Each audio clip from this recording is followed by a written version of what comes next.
أما بعد فأعوذ بالله من الشيطان الرجيم تلك الرسل فضلنا بعضهم على بعض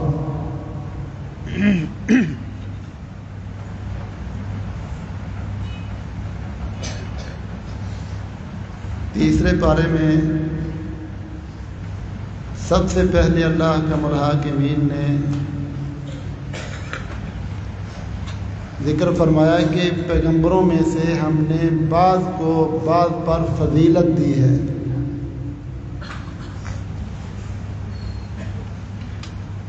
سوا لاکھ کے قریب انبیاء اور رسول اللہ نے دنیا میں مبعوث فرمائے.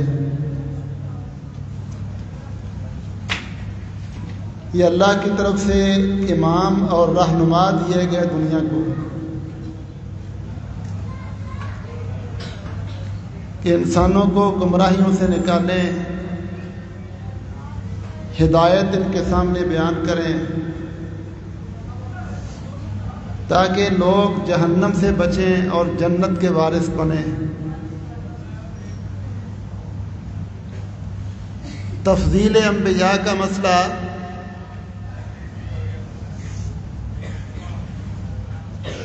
یہود و نصارہ کی وجہ سے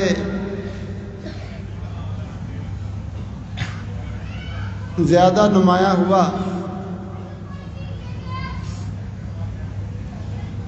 وہ پیغمبروں میں فرق کرتے تھے،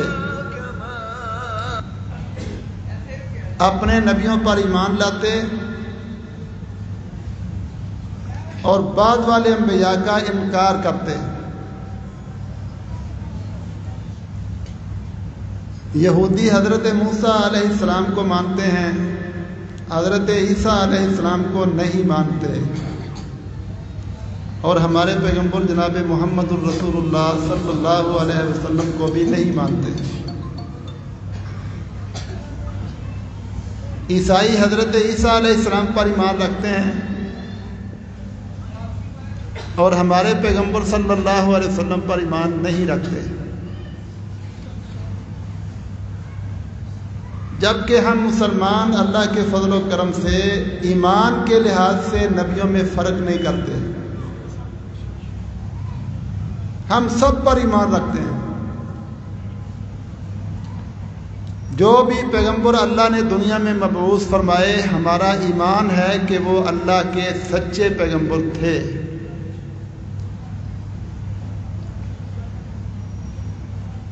مقام مختلف ہیں، مراتب مختلف ہیں. مطلقاً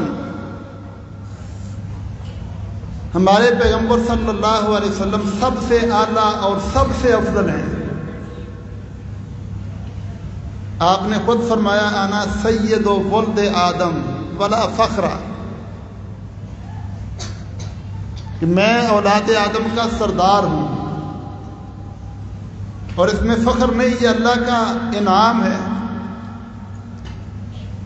لیکن تقابل کر کے ایک ادھر نبی کا نام لو اور ایک ادھر نبی کا نام لو اور کہو یہ اس سے بہتر ہے، یہ کہنا جائز نہیں. کیونکہ جب ہم تقابل کریں گے تو پھر ایک نبی کی شان میں نقص آئے گا. مطلق طور پر ہمارے نبی سب سے اعلیٰ اور سب سے افضل ہیں. ویسے اللہ نے ہر نبی کو الگ الگ معجزات دیے ہیں، عظمتیں دی ہیں، فضیلتیں عطا فرمائی. یہاں اللہ تعالیٰ نے ایک اور مسئلہ بیان کیا ہے. اللہ نے اس دنیا میں انسانوں کو بھیج کر ان کے سامنے حق واضح کیا ہے، گمراہی والا راستہ بھی ان کے سامنے ہے. اب انسانوں کو اختیار دیا ہے کہ وہ حق والا راستہ اختیار کرتے ہیں یا گمراہی والا راستہ اختیار کرتے ہیں. اس مسئلے میں انسانوں کو اختیار ہے. اللہ زبردستی نہیں کرتے. اگر اللہ تعالیٰ زبردستی کرے تو کیا خیال ہے کوئی اللہ کے مقابلے میں اپنی مرضی کرنے والا ہو سکتا ہے؟ کچھ کام ہیں جن میں انسانوں کو اختیار نہیں. اللہ نے کسی کو بیمار کرنا ہے تو اس نے بیمار ہونا ہے، شفا دینی ہے تو اس نے ٹھیک ہونا ہے، لمبا قد دیا ہے، چھوٹا قد دیا ہے، سفید رنگ دیا ہے، کالا رنگ دیا ہے۔ ان معاملات میں کسی کو کچھ اختیار نہیں، اللہ کے فیصلے ماننے پر انسان مجبور ہیں۔ ایسے معاملات کا حساب کتاب بھی کوئی نہیں۔ جن معاملات میں اللہ نے انسانوں کو اختیار دیا ہے ان معاملات میں انسانوں کا حساب کتاب بھی ہے، جزا و سزا بھی ہے۔ تو یہاں اللہ فرماتے ہیں جو لوگوں نے آپس میں اختلاف کیا نا اپنے اپنے نبیوں کی بنیاد پر، جن لوگوں نے نبیوں کی بنیاد پر اختلاف کیا، ہمارا نبی افضل ہے، تمہارا نبی افضل نہیں، اسی طرح لوگوں نے ولیوں کی بنیاد پر بھی اختلاف کیا ہے، ہمارا امام یہ ہے، ہمارا ولی یہ ہے، ہم اس کو بزرگ کو مانتے ہیں، تم اس کو مانتے ہو۔ یہ اختلاف ہوا ہے انسانوں میں۔ اللہ فرماتے ہیں اگر ہم زبردستی کریں تو یہ آپس میں اختلاف نہ ہو، لیکن ہم زبردستی نہیں کرتے کیونکہ ہم نے لوگوں کا امتحان لینا ہے۔ نبی اکرم صلی اللہ علیہ وسلم فرماتے ہیں میں نے اللہ سے 3 دعائیں کی، 2 دعائیں اللہ نے قبول فرما لی، 1 قبول نہیں کی۔ میں نے پہلی دعا یہ کی کہ اللہ جس طرح پہلی قوموں پر بڑے بڑے عذاب آتے اور قومیں تباہ و برباد ہو جاتی تھیں، اس طرح میری امت پر بڑا عذاب نہ اتارنا کہ میری امت کی جڑ ہی ختم ہو جائے۔ اللہ نے میری یہ دعا قبول فرما لی۔ نافرمانیاں ہوتی ہیں، بغاوتیں ہوتی ہیں، سرکشیاں ہوتی ہیں، بد عملیاں ہیں، چھوٹے موٹے عذاب ہیں، ہلکی پھلکی سزائیں ہیں، بڑا عذاب نہیں آتا۔ دوسری دعا یہ بیان فرمائی کہ کافروں کو میری امت پر براہ راست مسلط نہ کرنا۔ اللہ نے یہ بھی دعا قبول فرما لی۔ کافر عیسائی ہوں، یہودی ہوں، بت پرست ہندو ہوں، براہ راست وہ مسلمانوں پر غلبہ نہیں پا سکتے۔ ہاں مسلمانوں میں سے کچھ لوگوں کو خرید لیں، ان کے ذریعے وہ اپنی پالیسیاں اور اپنی باتیں منوائیں تو یہ سازشی ٹولہ بکاؤ مال، ان کے ذریعے وہ اپنی شرارتیں اور سازشیں چلا سکتے ہیں، براہ راست وہ امت کے اوپر غالب نہیں آ سکتے۔ دیکھ لو اللہ کے فضل و کرم سے مسلمان آزاد ہیں، ان کے اندر بکاؤ مال ہے جو ان کا ایجنٹ بن کے ان کی پالیسیاں چلاتا ہے، لیکن عام مسلمان پریشان ہے، مضطرب ہے۔ اور تیسری دعا یہ کی کہ میری امت کا آپس میں اختلاف نہ ہو۔ اللہ تعالیٰ نے فرمایا یہ دعا قبول نہیں ہوگی، کیونکہ میں نے اس مسئلے میں بندوں کا امتحان لینا ہے، بندوں کو اختیار دیا ہے، میں نے دیکھنا ہے کہ میرا بندہ میرے حکم کو مانتا ہے، میری عزت کرتا ہے، یا چند پیگوں کے لالچ میں میرا نافرمان بنتا ہے۔ اگر اللہ زبردستی کرتا تو پھر تو امتحان ہی نہیں تھا۔ بھائیو انسان بہترین انسان وہ ہے جو اس فانی دنیا کو فانی سمجھ کر یہ عقیدہ اپنا بنائے کہ میں چند دن کی اس دنیا کے پیچھے اپنے رب سے ناراضگی لڑائی نہیں کروں گا، اپنے نبی کی نافرمانی نہیں کروں گا۔ اس لیے اللہ تعالیٰ نے مال کو خرچ کرنے کا حکم دیا ہے۔ یہ مال انسان کو کھینچتا ہے نا، لالچ پیدا کرتا ہے۔ اللہ نے فرمایا مال کو خرچ کیا کرو، صدقہ کیا کرو، زکوٰۃ دیا کرو۔ صدقہ اور زکوٰۃ دینے سے مال کی محبت انسان کے اوپر غالب نہیں آتی، بلکہ انسان کے اندر یہ سوچ رہتی ہے کہ میں نے اللہ کے حکم کے مطابق کمانا ہے اور اللہ کے حکم کے مطابق خرچ کرنا ہے۔ صدقہ صدق سے ہے، صدق کا معنی ہوتا ہے سچائی۔ جو بندہ اللہ کے حکم پر زکوٰۃ دیتا ہے، صدقہ دیتا ہے، وہ اپنے ایمان کی سچائی کو ثابت کرتا ہے کہ میں دنیا کا بندہ نہیں، میں اللہ کا فرما بردار ہوں۔ اس لیے صدقے کا حکم دیا ہے، اس پر اجر و ثواب جنت کے اندر، قیامت کے اندر اس کا بدل، پریشانیوں کا ٹل جانا، بیماریوں کا دور ہونا، موت کا بہتر ہونا، فضیلتوں کا ملنا، غریبوں کی ہمدردی اور خیر خواہی اور عزت وقار کا ملنا، یہ صدقے کے ساتھ لازم کیا ہے، اور فرمایا صدقہ کرو اور اپنے صدقے ضائع نہ کرو، احسان نہ جتلاؤ، تکلیفیں نہ دیا کرو، کسی کے ساتھ نیکی کر کے اس کو نوکر نہ بنا لو، اس کو حقیر نہ سمجھو، بلکہ یہ سمجھو کہ میرے اللہ نے مجھے دیا ہے تو میں اللہ کے حکم پر دے رہا ہوں، میرا اس کے اوپر کوئی بوجھ نہیں۔ وہ لوگ جو صدقہ کر کے نا احسان نہیں جتلاتے، نبی اکرم صلی اللہ علیہ وسلم نے فرمایا کہ 7 قسم کے لوگ ہیں جن کو اللہ قیامت والے دن اپنا سایہ عطا فرمائیں گے۔ ان میں سے ایک بندہ وہ ہے جو دائیں ہاتھ سے دیتا ہے تو اس کے بائیں ہاتھ کو بھی پتہ نہیں ہوتا، کہتے ہیں نیکی کا دریا میں ڈال، حقیر نہیں سمجھنا بلکہ غریبوں کے ساتھ ہمدردی اور خیر خواہی، تاکہ میرا ایمان محفوظ رہے، میری سوچ محفوظ رہے، یہ دنیا کی محبت میرے اوپر غالب نہ آئے۔ آیت الکرسی کا آگے ذکر کیا، یہ سب سے عظیم صورت ہے، یہ عظیم آیت ہے قرآن مجید میں، آیت الکرسی۔ حضرت ابی بن کعب رضی اللہ تعالیٰ عنہ سے آپ نے پوچھا تھا، ابی آپ بتائیں قرآن مجید میں سب سے زیادہ عظمت والی آیت کون سی ہے؟ تو پہلے تو حضرت ابی کہتے ہیں جی آپ جانتے ہوں گے، مجھے تو نہیں پتا۔ آپ نے میں نہیں بتاؤ، آپ طالب علم ہیں، قرآن کو بڑے شوق سے پڑھتے ہیں۔ انہوں نے بتایا میری سمجھ کے مطابق آیت الکرسی ہے۔ آپ نے فرمایا تیرا علم تجھے مبارک ہو، واقعتاً قرآن مجید کی سب سے اعظم آیت وہ آیت الکرسی ہے۔ اس میں اللہ کی صفات کا تذکرہ ہے، اللہ کے کمالات کا تذکرہ ہے۔ یہ آیت الکرسی ایسی آیت ہے جو بندہ اس کو پڑھتا ہے شیطان کے شر سے اللہ اس کو محفوظ رکھتے ہیں۔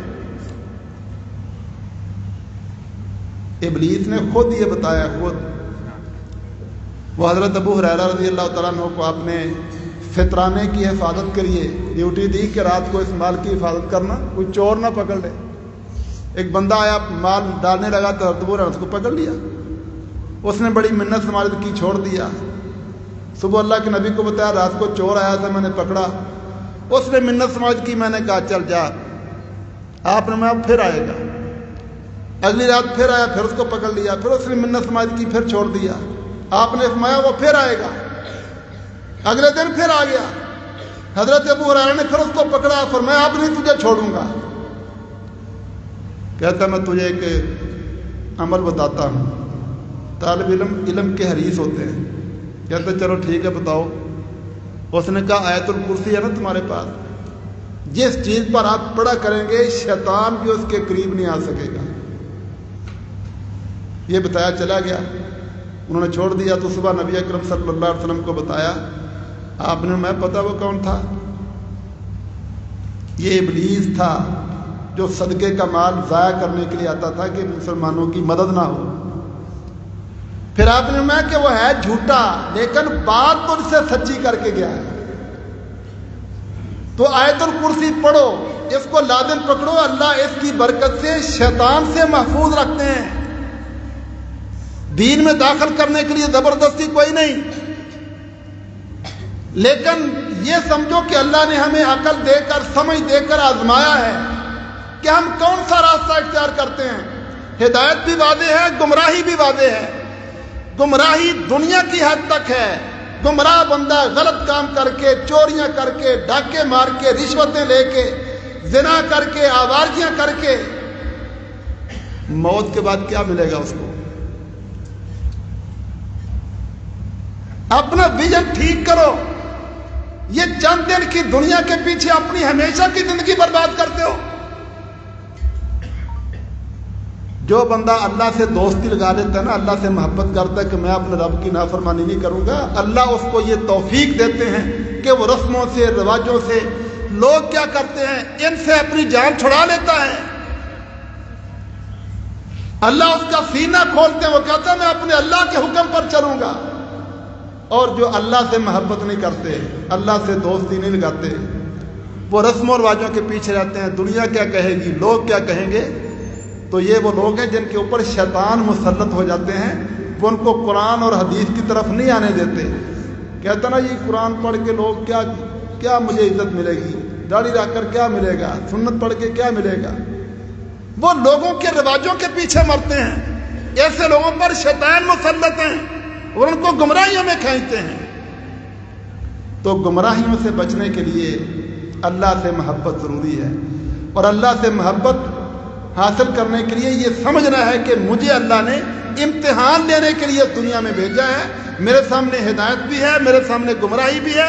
جو اللہ اور اس کے رسول نے فرمایا بتایا وہ ہدایت ہے، میں نے اس کے اوپر مضبوط رہنا ہے، اور جو اللہ اور اس کے رسول کے احکامات میں نہیں ہے وہ گمراہی ہے، میں نے اس سے بچنا ہے۔ ابراہیم علیہ السلام کے ساتھ ایک بادشاہ کے پاس ہوئی، نمرود پوری دنیا کا بادشاہ تھا۔ انسان کے اندر تکبر، گمراہی صرف دنیا کے عہدے اور دولت کی وجہ سے آتا ہے نا۔ اس کو اللہ نے بادشاہی دی تو وہ کہتا تھا میں رب ہوں۔ ابراہیم علیہ السلام کہتے ہیں تو رب نہیں، رب وہ ہے جو زندہ کرتا ہے اور مارتا ہے۔ کہتا ہے یہ کام میں بھی کرتا ہوں۔ 2 قیدی پکڑے، ایک کو مار دیا، ایک کو چھوڑ دیا، کہتا ہے میں نے زندہ کیا، میں نے چھوڑ دیا۔ بیوقوف لوگوں کی عقلیں بھی ایسے ہی ہوتی ہیں۔ ابراہیم علیہ السلام نے سمجھا کہ اس کی سوچ چھوٹی ہے، اس کو موٹی مضبوط دلیل دیں۔ تو کہتے ہیں اللہ وہ ہے جو سورج کو مشرق سے طلوع کرتا ہے، مغرب میں غروب کرتا ہے۔ تو اگر رب ہے تو اس سورج کو ذرا مغرب سے طلوع کر کے دکھا۔ فبہت الذی کفر، ہکا بکا رہ گیا کہ یہ میں کیا کروں۔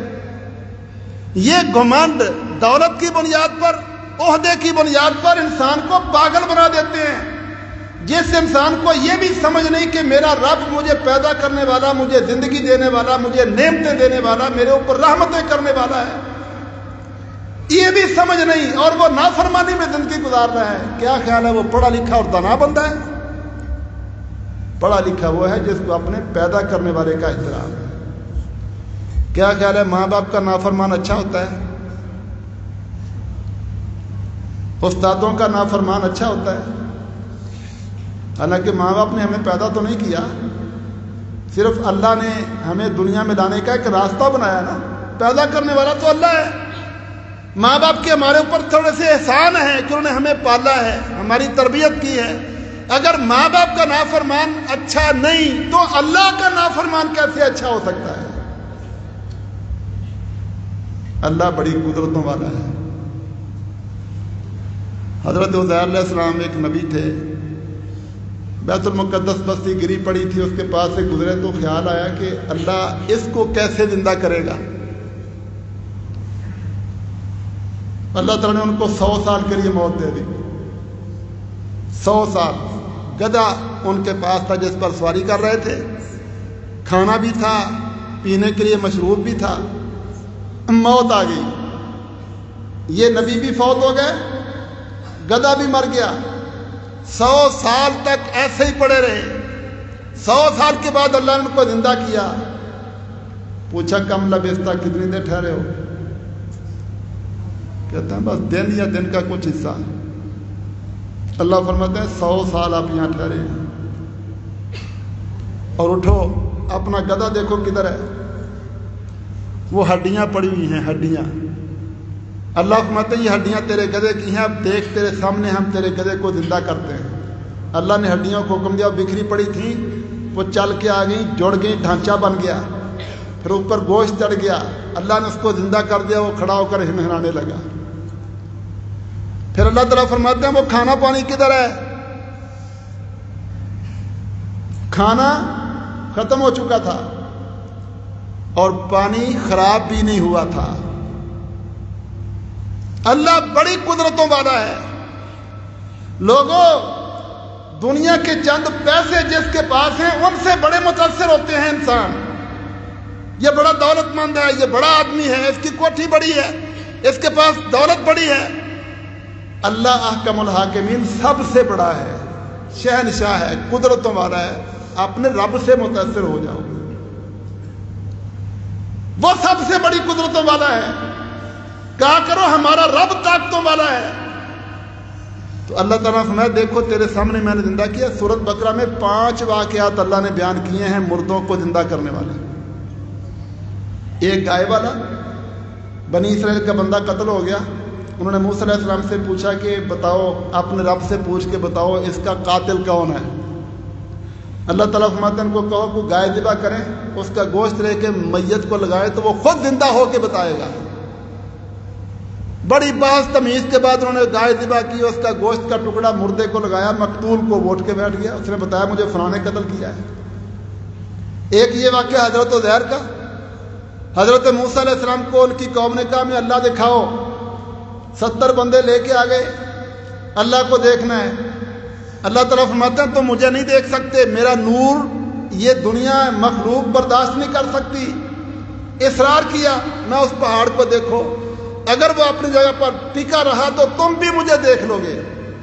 سوئی کے اندر جو سوراخ ہوتا ہے نا نکا، اس میں سے ایک وقت میں کتنی سی چیز گزر سکتی ہے، وہ ایک ذرہ کے برابر اللہ نے نور اس پہاڑ کی طرف ڈالا، پہاڑ جل گیا، کوئلہ بن گیا، اور یہ جو دیکھنے کے لیے گئے تھے اللہ نے ان کو موت دے دی، ماری گئے۔ پھر اللہ نے ان کو زندہ کیا۔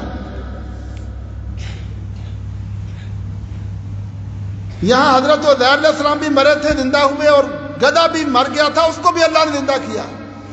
اور 5واں واقعہ حضرت ابراہیم علیہ السلام کا ہے۔ انہوں نے اللہ سے مطالبہ کیا یا اللہ کس طرح مردوں کو زندہ کرتے ہیں؟ اللہ فرماتے ہیں تمہارا ایمان نہیں؟ کہتے ہیں اللہ ایمان تو ہے، ایمان ہے کہ تو ہر کام پر قادر ہے، لیکن تیرا میں آنکھوں دیکھوں گا تو اطمینان ہو جائے گا۔ یہ انسان ہے، انسان کی طبیعت ایسی ہے کہ جس چیز کو مانتا بھی ہے نا، کہتے ہیں نا دیکھا سنا ایک جیسا نہیں ہوتا، اطمینان کے لیے۔ بعض مفسرین کہتے ہیں جب وہ بادشاہ سے مکالمہ کرنا تھا نا، اس وقت انہوں نے سوال کیا تھا اس بنیاد پر کہ اگر بادشاہ نے مجھے پوچھ لیا کہ تو نے کبھی دیکھا ہے کوئی مردہ زندہ ہوتا تو میں اس کو کہہ سکوں گا میں 4 پرندے پکڑو، ان کو اپنی طرف مائل کرو، پھر ان کو ذبح کر کے گوشت مکس کر کے پہاڑوں کے اوپر رکھ دو، ان کے سار اپنے ہاتھ میں پکڑ کے ان کو بلاؤ جس طرح پہلے زندگی میں بلاتے تھے، تو وہ بھاگ کر آپ کے پاس آئیں گے اور سارے زندہ ہو جائیں گے۔ یہ 5 واقعات اللہ نے سورۃ بقرہ میں بیان کیے ہیں، مردوں کو زندہ کرنے والے۔ یہ قدرتیں بیان کرنے کے بعد اللہ نے پھر حکم دیا انسانوں گہرا غور کرو، یہ دنیا کے فتنے میں نہیں پڑنا، مال کو نیکیاں بنانے کے لیے استعمال کرو، صدقہ کرو، زکوٰۃ دو، اس کی حفاظت کرو۔ اور مال کے لالچ کی بدترین شکل ہے سود۔ اللہ نے سود کا بھی ذکر کیا ہے۔ رسول اللہ صلی اللہ علیہ وسلم نے فرمایا کہ سود کی 70 کے قریب شاخیں ہیں، سب سے ادنا درجے کا سود ایسا خوفناک گناہ ہے جیسے کوئی بندہ اپنی سگی ماں سے بدکاری کرتا ہے۔ آج لوگ کہتے ہیں مجبوری ہے، کیا کریں؟ مجبوری ہے، کیا مجبوری سے ماں کے ساتھ بدکاری کی جا سکتی ہے؟ اپنے ایمان کو مضبوط کرو، کیا مجبوری ہے؟ یہ دنیا ہی ہے نا، مزدوری کر لے، محنت کر لے، ریڑھی لگا لے۔ ہم نے اپنے سٹیٹس بنا رکھے ہیں، میں نے گریجویشن کی ہے، میں ریڑھی لگاؤں، بینک سے قرضہ لیتے ہیں سود پر، اور اپنے آپ کو بڑا تاجر ظاہر کرنے کے لیے، بڑا پڑھا لکھا ظاہر کرنے کے لیے جھوٹے نام، جھوٹے ناک کی خاطر سودی معاملات کرتے ہیں۔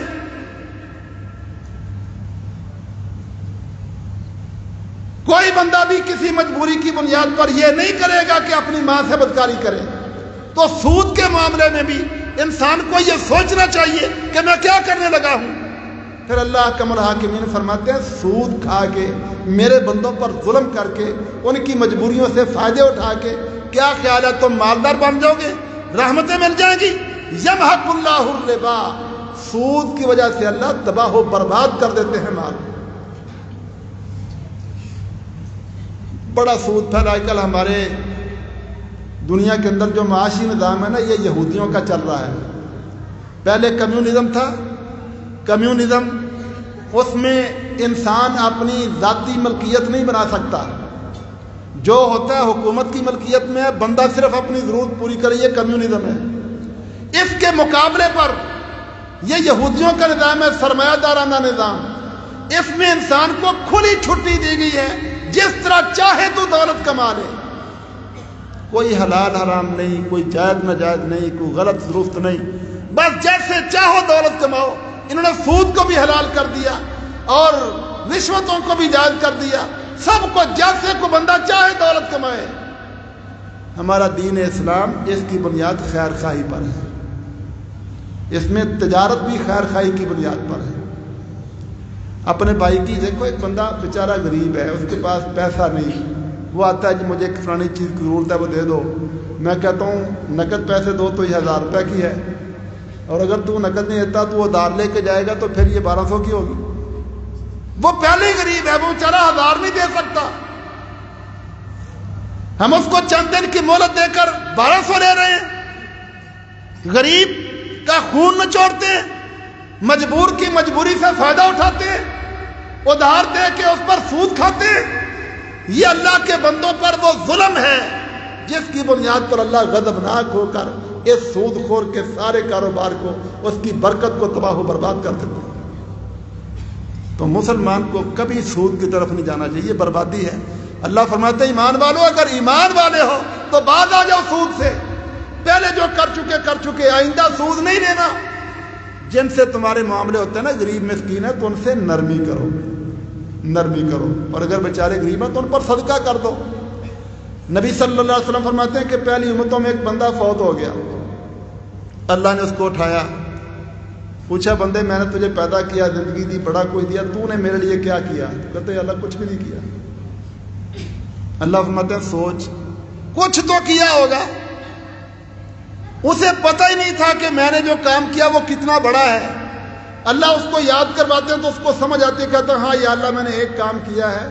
میں کاروباری تھا، میں نے اپنے ملازموں کو سختی سے کہہ رکھا تھا کہ پیسے کی بنیاد پر کسی کی بے عزتی نہیں کرنی. اگر کوئی وقت پر دیتا تو ٹھیک ہے لے لو، اگر وہ مہلت مانگتا تو کھلے دل سے مہلت دے دو، اور اگر سمجھتے نا بیچارہ غریب ہو گیا ہے، پریشان ہے، تو اس کو معاف ہی کر دو. لعل اللہ یتجاوز عنا، ہو سکتا ہے اللہ کہ ہمیں بھی معاف کر دے. تو یا اللہ یہ میں ایک کام کرتا تھا. تو نبی اکرم صلی اللہ علیہ وسلم نے فرمایا، اللہ نے اس سے کہا تو میرے بندوں کے ساتھ نرمی کرتا تھا، میرے اوپر حق بنتا ہے میں تیرے ساتھ نرمی کروں، جا میں نے تجھے معاف کیا. یہ کاروبار میں نرمی کرنا غریبوں سے، مسکینوں سے اتنا بڑا عمل ہے کہ اس کا بدلہ جنت ہے. کوئی نماز نہیں پڑھی اس نے، کوئی روزہ نہیں رکھا، صرف اس عمل کی بنیاد پر اللہ نے اس کو معاف کر کے جنت میں داخل کر دیا. تو ہمارا دین خیر خواہی والا دین ہے. ہمارے تاجروں کو رحم والا ہونا چاہیے. یہ 1000 کی چیز بازار میں ملتی ہے نفع کے ساتھ، بغیر نفع کے نہیں. وہ بھی جانتا ہے، میں بھی جانتا ہوں، صرف اس لیے کہ بیچارے کے پاس پیسے نہیں میں اس کو 1000 کی چیز 1200 کی دے رہا ہوں. اور یہ سرمایہ دارانہ نظام میں لوگ اس کو سمجھتے ہیں ہم نیکی کر رہے ہیں. جی ہمارا ایک دوست تھا گجرانوالا میں، وہ قسطوں پر پلاٹ دیتا تھا. 5 لاکھ کا پلاٹ 8 لاکھ کا دیتا ہے. میں اس کے پاس گیا تو وہ کہتا ہے ہم تو بڑی نیکی کرتے ہیں لوگوں سے. 5 لاکھ کا پلاٹ ہے، ہمیں 20,000 جمع کروائیں، اپنا مکان بنائیں، کرائے سے جان چھڑائیں، موج سے رہیں. میں نے کہا ظالم آدمی 5 لاکھ کا پلاٹ تو اس کو 8 لاکھ کا دے رہے ہیں، اور یہ نیکی ہے؟ یہ سرمایہ دارانہ نظاموں کے یہودیوں کے اصول ہیں کہ وہ نقد دے گا تو ہم کاروبار میں لگا کے اس سے نفع کمائیں گے. وہ ادھار لے کے چلا گیا، اس کا تو فائدہ ہو گیا، مجھے کیا ملا؟ پھر یہودی ہی کہتا ہے جو تو نے خود محنت کر کے کمانا تھا اس کو ادھار دے کے اس سے نکال. یہ ہے سرمایہ دارانہ نظام جو آج چل رہا ہے دنیا میں. اور ہمارے کاروبار میں یہ سود جیسی لعنت چلتی ہے. اس لیے آپ دیکھیں کہ جتنے بڑے بڑے کاروباری ہیں ان کی اپنے گھروں میں بھی عزت نہیں ہے. اولاد نافرمان، بیویاں نافرمان، خاندانوں میں عزت کو نہیں، محلے داروں میں عزت کو نہیں، ان کے دلوں میں نرمی کوئی نہیں، نماز کی توفیق نہیں، قرآن کی توفیق نہیں، جہاد کی توفیق نہیں. وہ دنیا کا کوڑا کرکٹ بن کے رہ گئے ہیں. دکھ اور افسوس والی بات یہ ہے کہ جب وہ دنیا سے جاتے ہیں تو جنازہ پڑھنے والوں کو دعائیں ہی نہیں آتی کہ دعا کیا کریں اس کے لیے. یہ سود والے جو معاملات ہیں بڑے خطرناک معاملے ہیں. اللہ تعالیٰ نے اس کو اپنے ساتھ اعلان جنگ قرار دیا ہے. پھر اللہ تعالیٰ نے ہمیں ایک احتیاط بتائی ہے کہ جب لین دین کرنا ہو تو اس کو لکھ لیا کرو تاکہ اختلافات نہ ہوں، جھگڑے نہ ہوں. رسول اللہ صلی اللہ علیہ وسلم فرماتے ہیں 3 قسم کے لوگ ہیں جن کی دعائیں اللہ قبول نہیں کرتے. ان میں سے ایک بندہ وہ ہے جس کی بیوی بد اخلاق ہے، سمجھانے سے بھی نہیں سمجھتی، پھر وہ اس کو طلاق نہیں دیتا. بد اخلاق بیوی ہے اس کی، منحوس بیوی اس کی، پورے خاندان سے لڑائی، گلی محلے سے لڑائی، اس کی زندگی برباد کر کے رکھ دیتی ہے.